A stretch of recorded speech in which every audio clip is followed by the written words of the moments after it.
Welcome to another episode of the Mark and Mike Show. Once again, Mike is not with us because he's still recovering from his injury.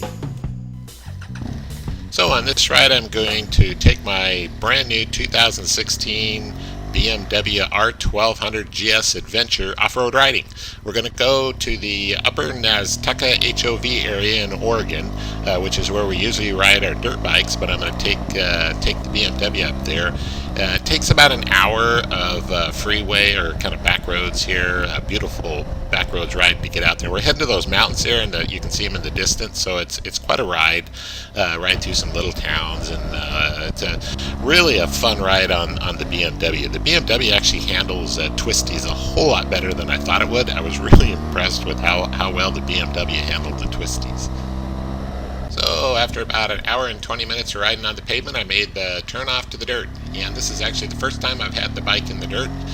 Normally we dirt ride up here quite often, and off to the left there's one of our warm-up areas. So I'm real familiar with this area, so I'm not too worried about going down a trail someplace that I can't get the big old BMW out of. But even in this little bit, I was pretty impressed with how well it was riding.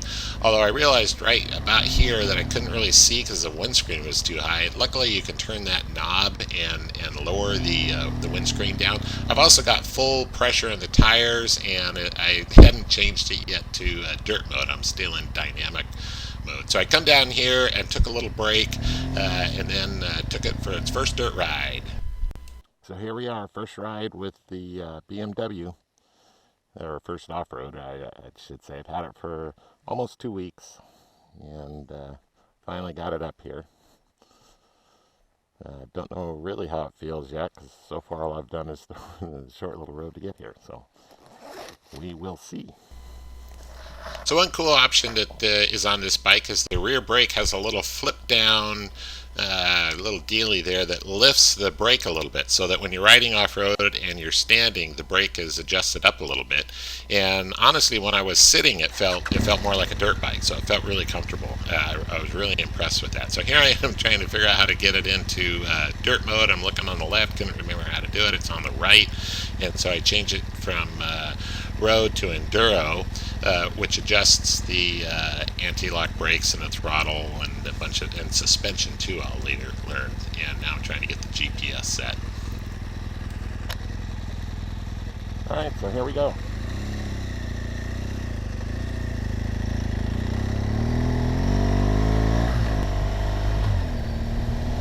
And I did not air down the tires, so I've got 40 pounds to pressure in the rear and 35 in the front, which is way too much, and I thought it was going to be a problem, but the bike handled so well that the tire pressure didn't bug me near as much as I thought it would. Remember, I do a lot of dirt riding, but never big dual sport riding.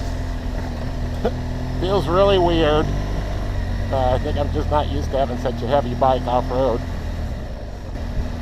Could be I've got the suspension too soft. And I quickly discovered that I had the suspension set on the soft mode. When you're enduro, you have hard and soft is way too soft. Here I discovered that I gotta watch how wide the bike is. Definitely the soft mode is way too soft. The hard mode to me feels more like a medium mode, honestly. Alright, there we go. Someday I'll take it down that trail with Mike, but I'm not going to do it alone. Ugh.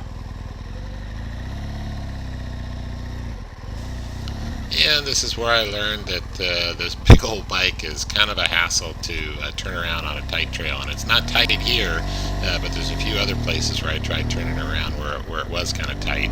The bike feels so light while you're riding it that when you do slow down and start making turns like that, then all of a sudden the bike feels a lot heavier than you might expect it to.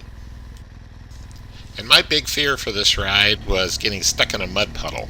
I have got the stock tires that come with it. They come with 2 tires, street tires and off-road tires, and I bought it with the street tires because that's what I'm going to use this bike mainly for. And so I was a little bit worried about getting stuck in a mud puddle or something with the street tires on. Now the street tires on this bike are actually very good in the dirt. Here I am going through another mud puddle.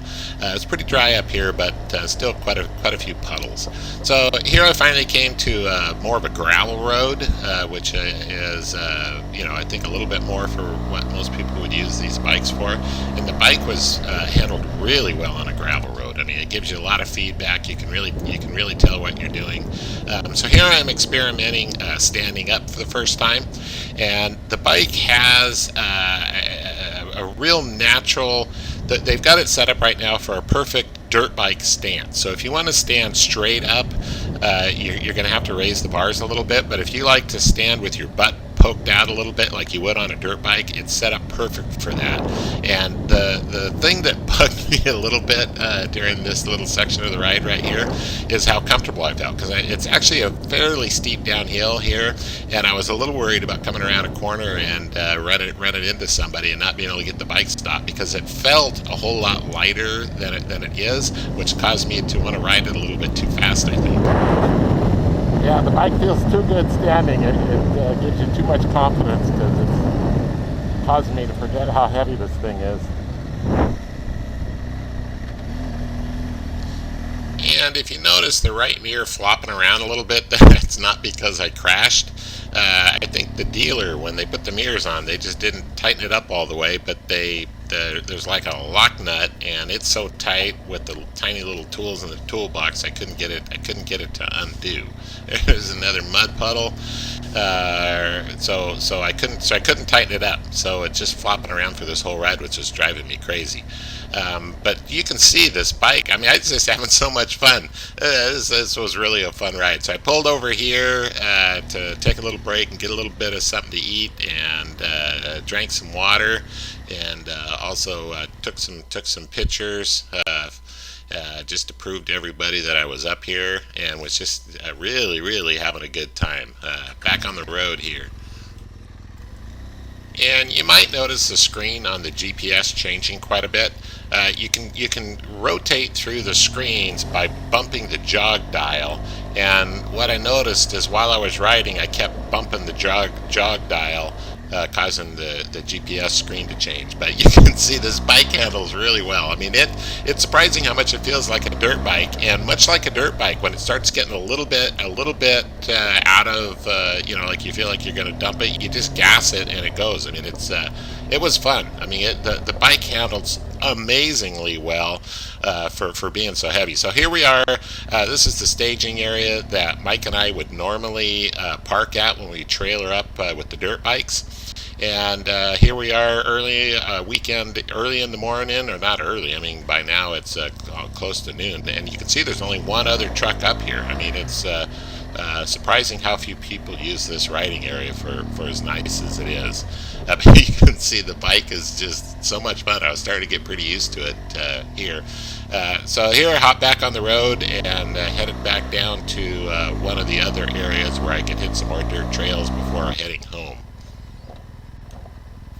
And one of the real beauties of, you can see here I got to turn it around again, going to fast motion here because it took me so long to make that turn. I was worried about going off the edge there. But, I mean, one of the beauties of owning a dual sport bike is so that you can get up to areas that you wouldn't go to with a regular motorcycle. And, I mean, as I step back here, just look at that view. I mean, that is just amazing. I mean, you just don't get that with a non-dual sport bike. I mean, this is the reason to have the dual sport. So hop back on the bike and down to continue some trail riding before it's time to head home. And I was heading down this road for quite a while. This is kind of a shortcut that takes me back to the road, or it's really a long cut, but distance-wise it would be a shortcut, but because you're on gravel it's going to take longer. But I was just amazed how well this bike handled these. I mean, it's not like super rutted, but the road's not super smooth either. So here we are, quite a bit down the road, and this is a section in one of my very early videos that I dumped my DRZ. It trapped my boot, and I couldn't get. I was all by myself, and so I was a little bit worried remembering that, thinking that if I dump this way out in the middle of nowhere here, nobody's going to help me. I mean, I don't think anybody's going to be down this road. So some of the other roads I was on earlier, I think, are a little more traveled, but this one is not. And you can see that mud puddle that I just came to there. And I'm thinking, with the tires I have on there, there's just no way I want to get stuck in the middle of that and try to get this bike out all by myself. So I decided it's best to probably just turn it around. And of course, this is a little bit tight for this big bike. And as I said earlier, this is the one point where you really notice how heavy the bike is, trying to turn it around on these tight trails. So here I am going back up the road. So my shortcut turned into a very long cut because I had to redo most of it because I was actually almost at the end of the road down there.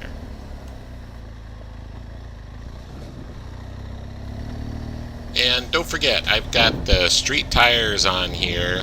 They consider them a dual sport tire, but they're pretty much a street tire with 40 pounds of pressure in the back and 35 on the front. So didn't bother to air them down. I brought a pump with me, so I could have aired them down, but the bike was handling so well, I just didn't feel the need for it. I mean, you can see, the road was actually quite a bit more beat up than it looks in the video here, and the bike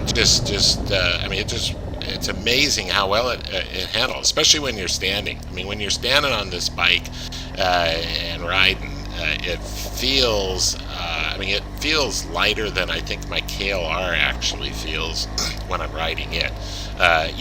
When I hop on my KLR, I can feel that it is quite a bit lighter than this, but as I'm riding this, it doesn't feel any heavier than the KLR.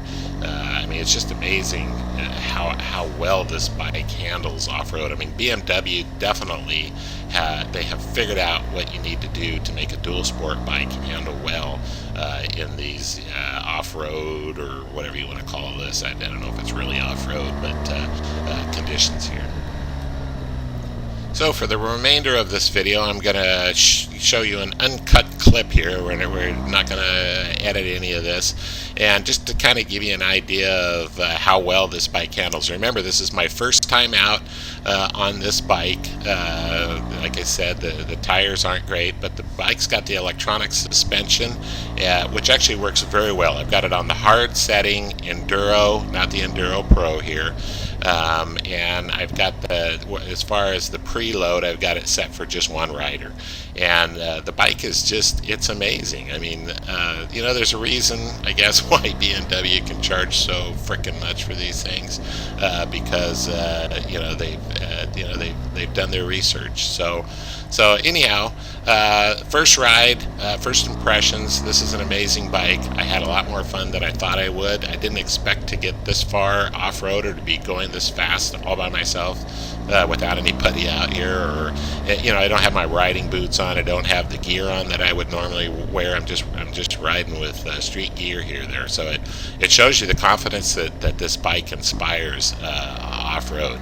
I'm really looking forward to coming up here with Mike, where the two of us can get a little bit more carried away, not riding alone. And so finally up here, I get back to the pavement, and I've got about an hour and 20-minute ride from here back home.